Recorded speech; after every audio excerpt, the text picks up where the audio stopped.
Greetings, urban farmers, gardeners, and healthy food visionaries. Farmer Greg here, and welcome to the 453rd episode of the Urban Farm Podcast, where every day we work together to educate and inspire you to become part of your food revolution.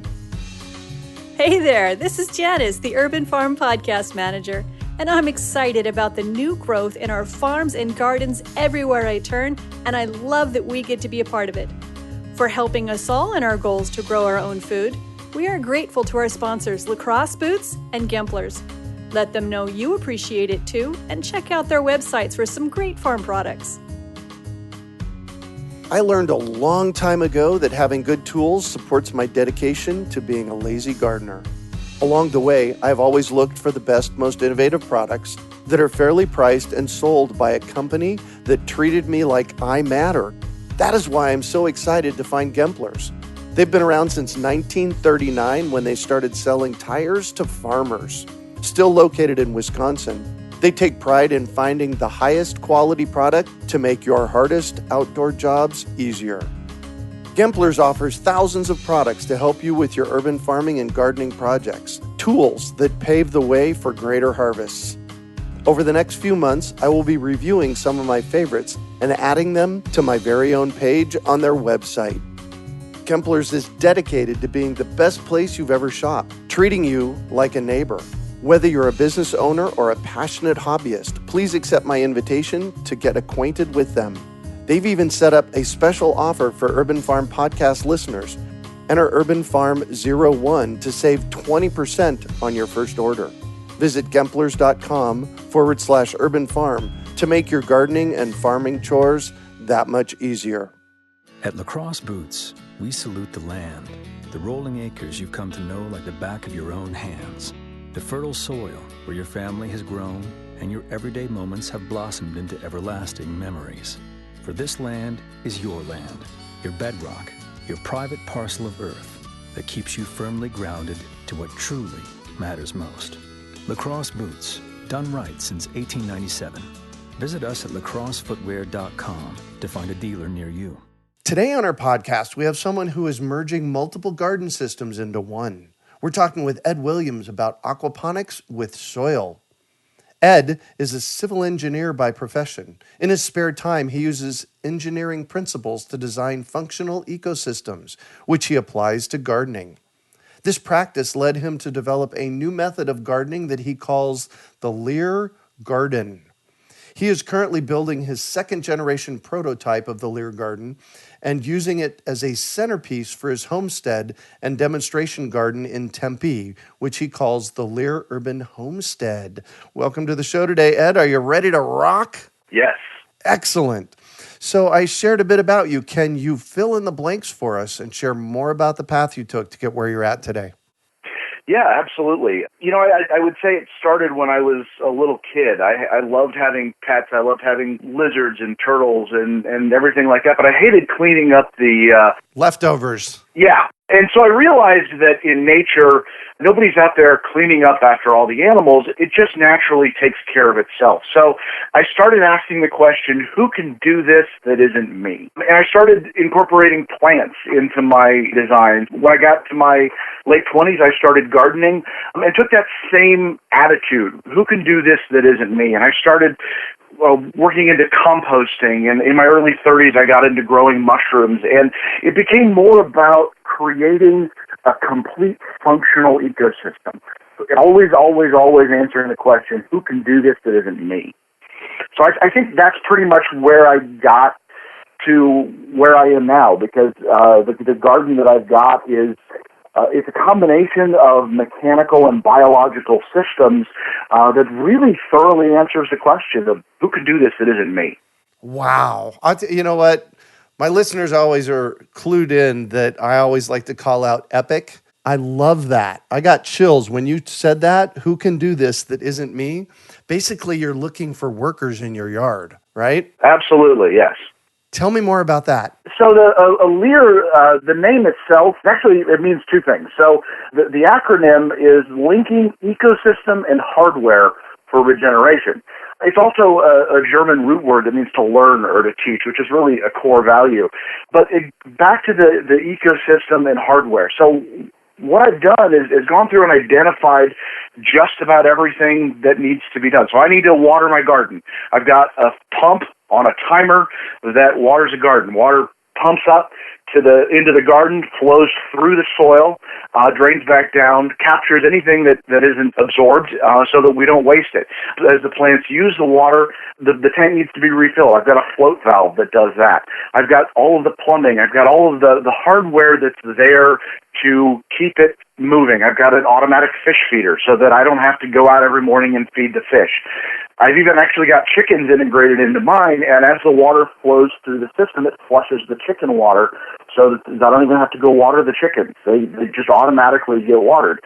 Into the biological systems, the soil biology is something that I think a lot of people discount. Yeah, big time. Biological soil does a lot of really important things. It manages the soil chemistry. It manages the nutrient load. And what I found in playing with this was that the biological systems in the soil actually can do some really amazing stuff that is kind of missing in aquaponics. So, for example, in aquaponics, when you have a fish that dies in your tank, you get a nitrogen spike as that fish starts to decompose. Right. And the system isn't really prepared to handle that. So you need to test the water regularly, and when you sense that nitrogen spike, you got to get that fish cleaned out, because if you get too much going on, then you can cause a fish die-off. Mine doesn't suffer that problem. It actually is, if there's an increase in nutrients that the plants can't handle, the soil biology uptakes those nutrients and stores them. Likewise, if I have a fish die off, I've had a couple of equipment malfunctions over the years that I've tried to find better ways to manage. But if you get a fish die off because an aerator broke it when it's 110 outside, for example, then all of a sudden that you pull those fish out, that fish waste isn't there. The plants don't even notice the lack of fish because the soil biology has stored nutrients. It's breaking down the organic matter that I gave it, and the plants just keep growing as if nothing happened. Another one is the pH. We have really high pH water here in the Phoenix area, and the soil biology is really there to create the right functions for plant growth. So it actually manages my soil pH, my water pH. I don't really have to do anything. I only test it every couple of months, and it's always within a certain acceptable range, usually around 7.6. Wow, cool. So how did you get here? So you went from imagining this as a kid, and obviously you've planted seeds along the way in your thought process to figure it out. How did you get to the Leer Garden? It was just experiment, something that I wanted to try it out when I was probably in my late 30s. I learned about aquaponics, and I said, hey, this is really cool. I loved the little ecosystem that aquaponics creates, except that I'm a soils guy. I've been a soils guy for a long time. Really ecosystems are creating and maintaining ecosystems is my passion. And so having a system that just pretends that soil has no use it didn't speak to me. So I wanted to see if I could create something that created the same sort of recirculating system that aquaponics creates, but with the soil. Cool. So tell me what this garden looks like and how it works. Right now, my garden is built out of wood. That's actually something that can be built out of any number of materials. I'm actually in a rental property, so mine's actually designed modular so that when I move out, I can just pick it up and go with it. But what it is I've got a sump tank that's buried in the ground. It's just a little 110-gallon stock tank that I got from the farm store. Yep. Then the water from there, I've got a pump down in the sump tank that's connected to a timer. That pump runs through a PVC pipe into an IBC, one of those big tanks with a kind of a metal cage around it. The totes. And then from there, the water fills up, and then it runs into a pipe down into the wooden garden bed. I've got basically just built it out of wood, and then it's got a pond liner in it, so the water is captured. The bed itself has a slope on it, so I do it a little bit differently than aquaponics. when you're dealing with soil, you have to deal with the small particulate matter of the soil, which aquaponics doesn't deal with really. So the soil, actually, let me back up a little bit. When the water dumps into the garden bed, the first thing it dumps into is the first foot of the bed is actually a little compost bin. And I go ahead. I generally don't put a lot of kitchen waste into it, although I'm realizing that now that I've got a bigger system, it'll actually handle the kitchen waste. But it is for trimmings, and the solid waste from the fish gets captured there. And it becomes something that is really, really, it's fun watching it because it's one of the most active compost bins I've ever seen in my life. It breaks down organic matter, plant matter in a matter of days. I've got a artichoke plant in the yard that I'm cutting leaves off every couple of days and dropping them in there, and the only thing you can see is the center rib, and within just a matter of about 4 days. So it's really cool to watch. Anyway, so from there the water flows down through the soil. It just percolates through the soil. The bed itself has a slope on it so that it drains properly. The water, being soil, will actually wick up into the root zone of the plants. Right. Soil is, I've got one bed that's a foot, I've got another one that's 1.5 feet deep, so I'm kind of playing with soil depths a little bit. And then it drains down to the other end where it drops down into a pipe and then flows back into the sump tank. So that's the basic operation of the Leer Garden. And where do the fish show up at? The fish live in the upper tank, in the IBC. IBC tote, yeah. Right. Wow. Cool. Yeah. And what are the benefits of the Leer Garden? The big one that I discovered is that it's really, really low maintenance. I first discovered this back in 2014. I got sent for a 2-week off-site out of Indiana, actually, training session by my boss, and I didn't really have anybody in my network who was a gardener who was willing to come out and take a look at it. So I got a friend to just come out about every 2 or 3 days and just look at the garden and say, are the plants wilting? Is the tank running dry? Is something overflowing and flooding? That's it. That was all. And she just kind of stuck her head out the door, looked around, said, "No, it looks good," and that was it. So for 2 weeks in June, in the south side of my house in full sun in Mesa, Arizona, the temperatures were 110, 115 degrees. My garden got zero attention from a human being. And I got home and I lost about 2 clover plants because it was just too hot for them. Otherwise, it did fine. It ran itself. The fish were fed. The water kept topping itself off. And that was when I really realized that I was on to something pretty cool. It just brings the maintenance level that you need to run a garden way down. I don't weed it. I don't water it. I don't, all of those usual tasks. I go out and admire it and I watch plants grow, but that isn't something I have to do. Yeah. I get to do that. Well, and this really plugs into your acronym, and the acronym is Leer, LEHR. And I want to talk about the R for a little while. How did you discover the R? What is it?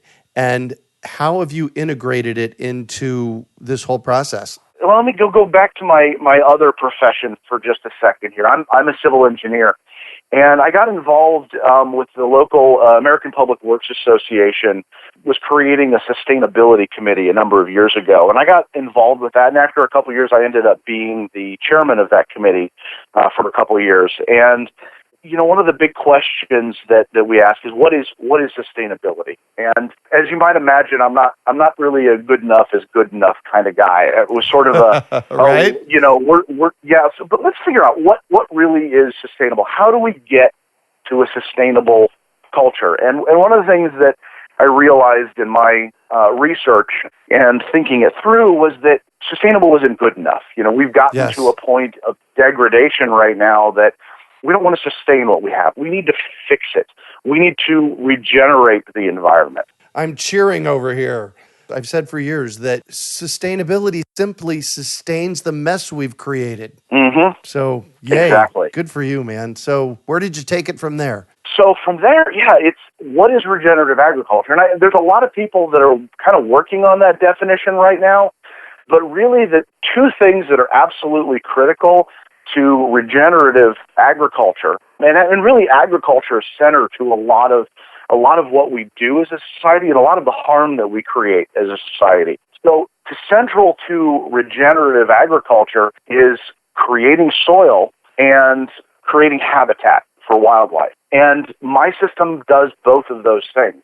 Actually, one of the things that's interesting is even though I'm in a container, it actually creates its own soil in place. When I first build a garden, what I put in there is not something that most people would consider soil. It's a lot of branches, it's a lot of wood chips, it's a lot of raw materials that the soil biology will turn into soil. I do put some compost into it, but mostly that's there so that the right organisms are in place to really start that soil creation process.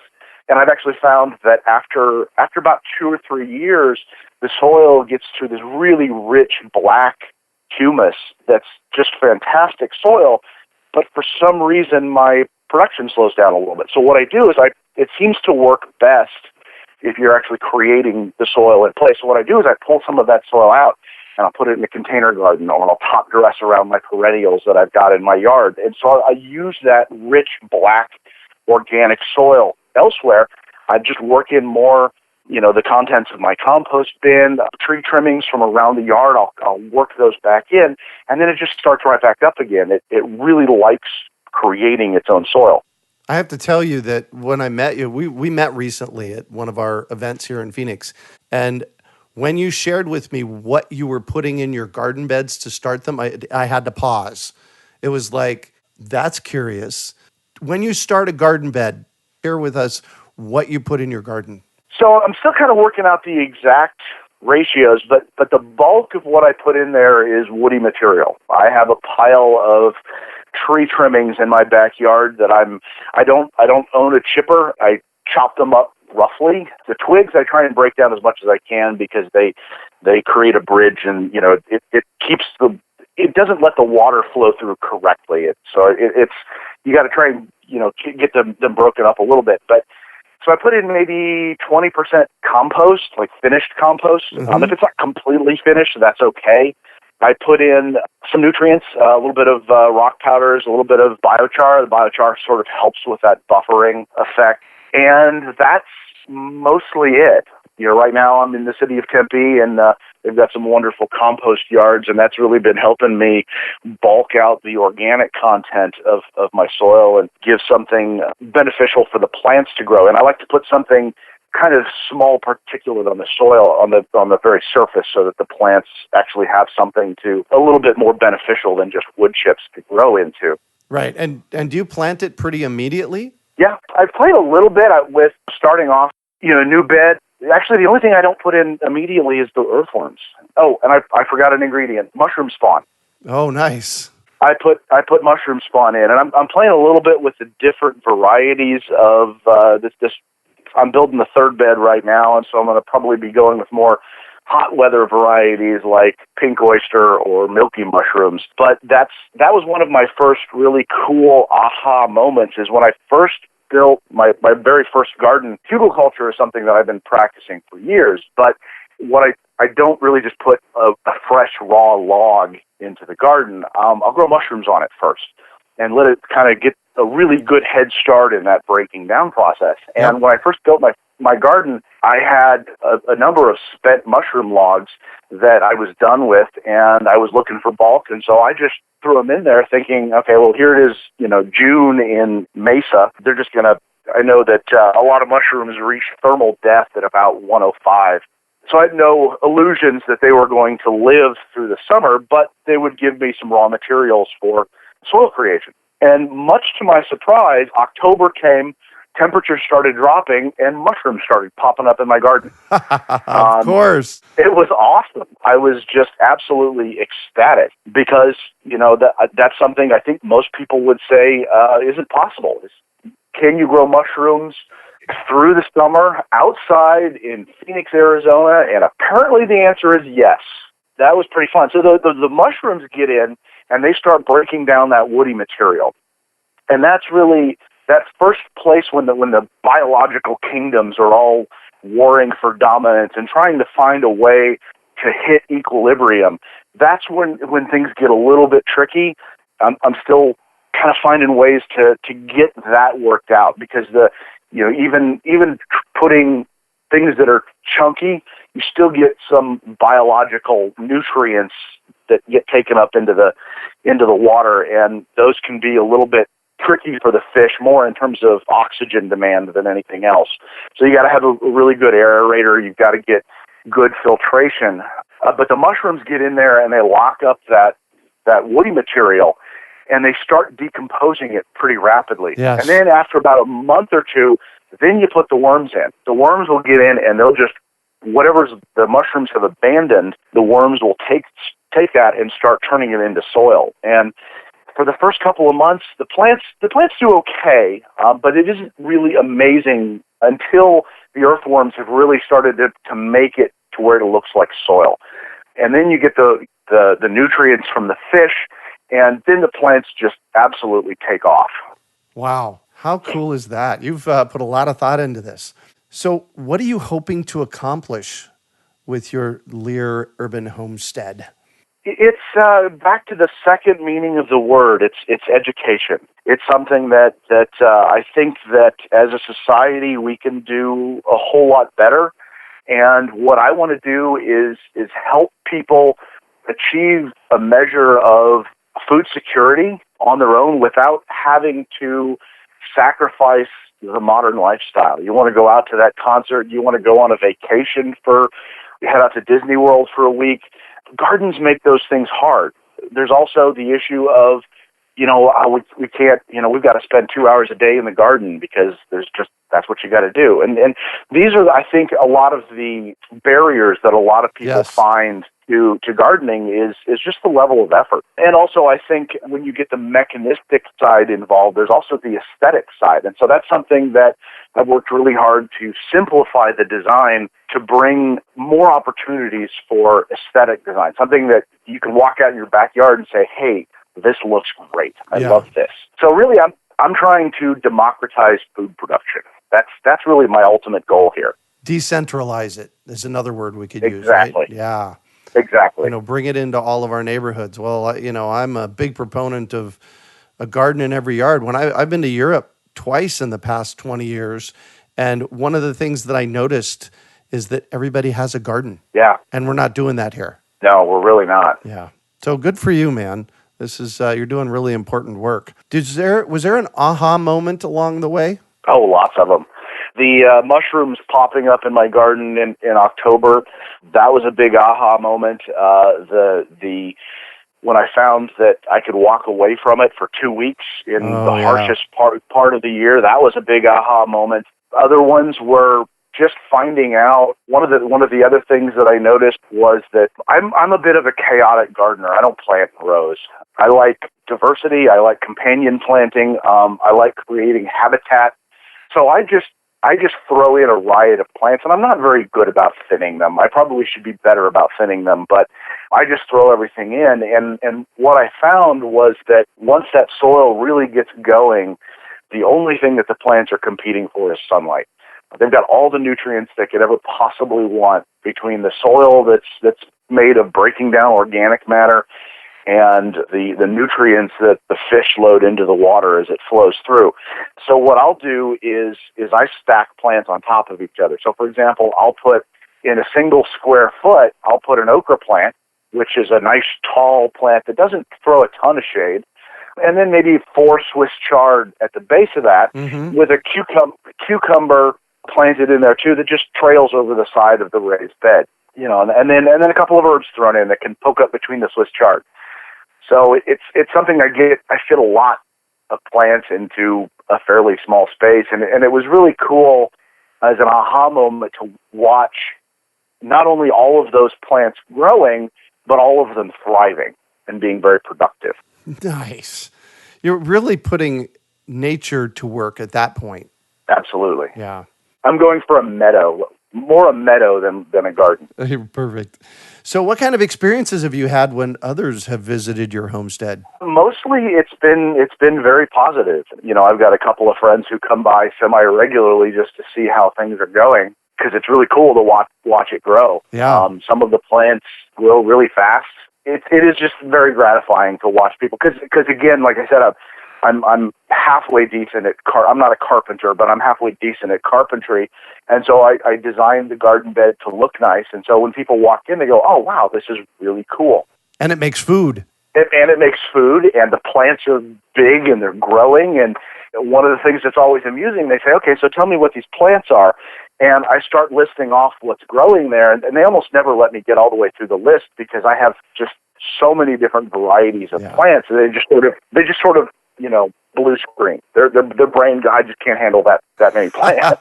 No kidding. And it's not like I'm going tomato, tomato, tomato, tomato, tomato. It's there's the Swiss chard, and there's the cilantro, and there's the chamomile, and there's the garlic, and there's the onions, and this is all within, I haven't actually counted it up. I think I've got something like, I probably got about 30 different kinds of plants in just my first bed, which is only 24 feet long and 3 feet wide. Wow.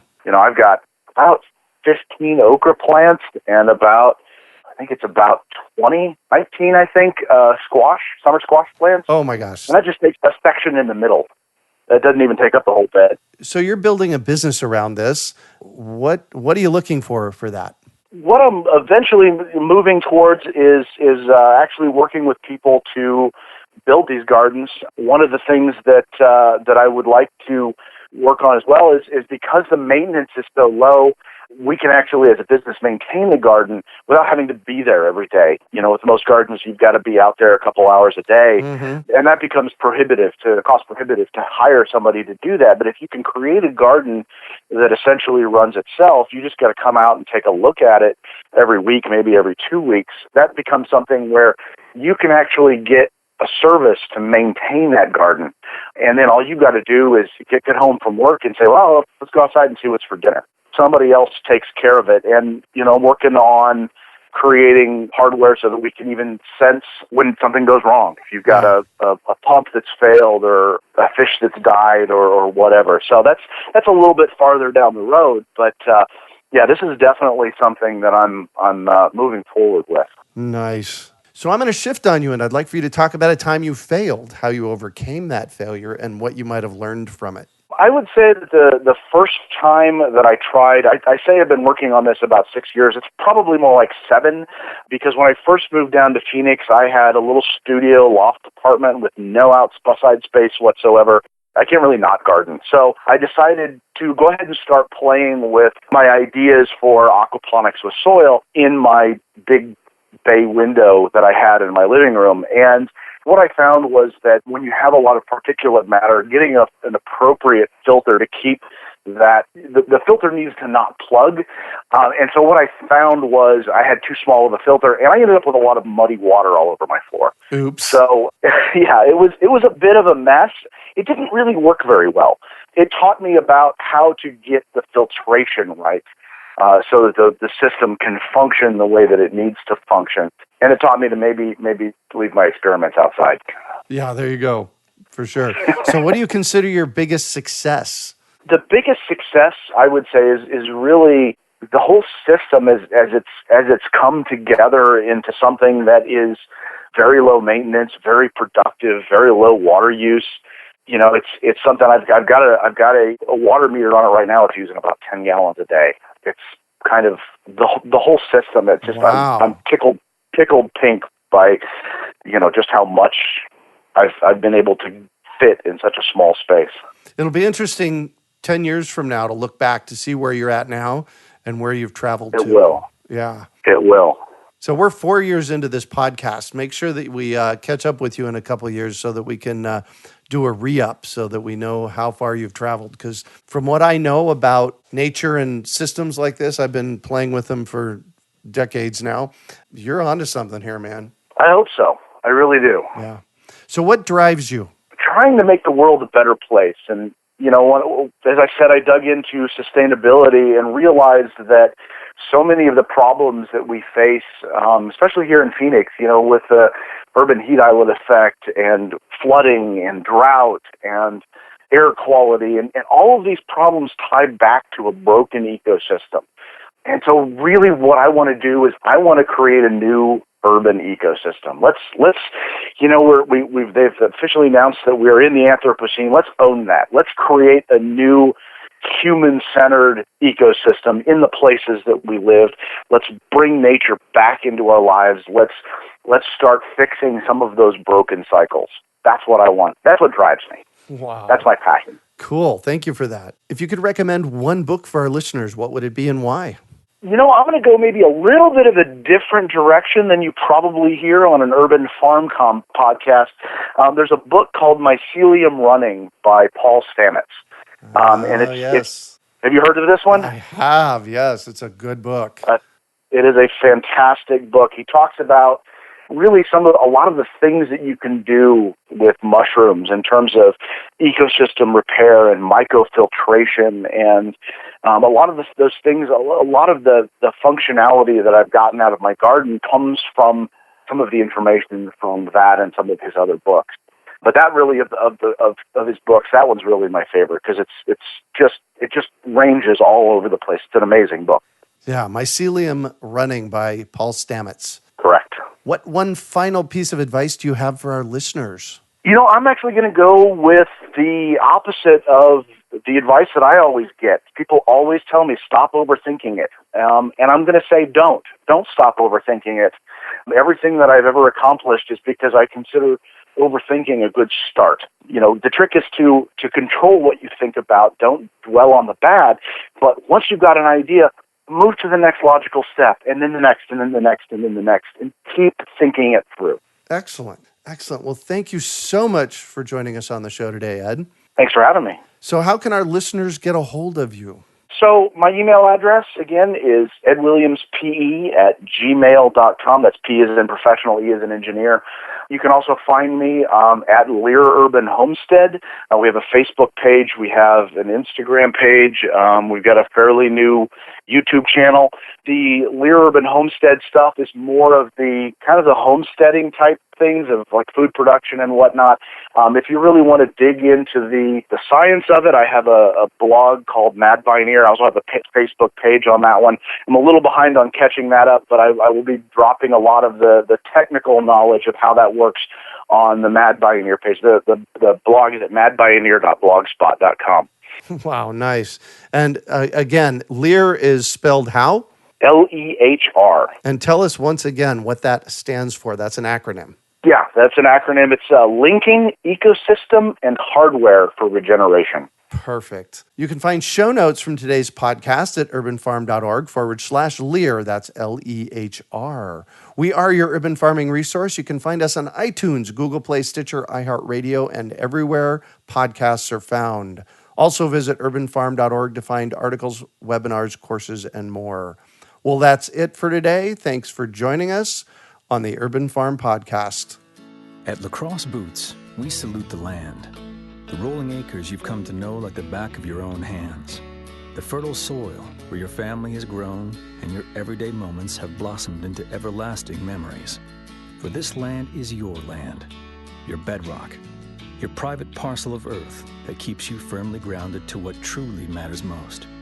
For it is the land of bonfires that torch a night sky, the land of dirt-flinging afternoons that wash away everything but the here and the now, the land where you plant seeds of strength and promise, of faith and togetherness. And so, with rubber on foot and pride in soul, you work the land, you play the land, proudly honoring the timeless agreement that by always nurturing the land, it will forever return the favor. Lacrosse Boots, done right since 1897. Visit us at lacrossefootwear.com. We hope you enjoyed today's episode of the Urban Farm Podcast. Remember to listen for tips, advice, and resources to help you on your journey with urban farming. You can find us on the web at urbanfarm.org or send us an email to podcast@urbanfarm.org. In the words of Vincent van Gogh, great things are done by a series of small things brought together. Be encouraged that with each lesson learned and skill developed, you are one step closer in the direction of your dreams.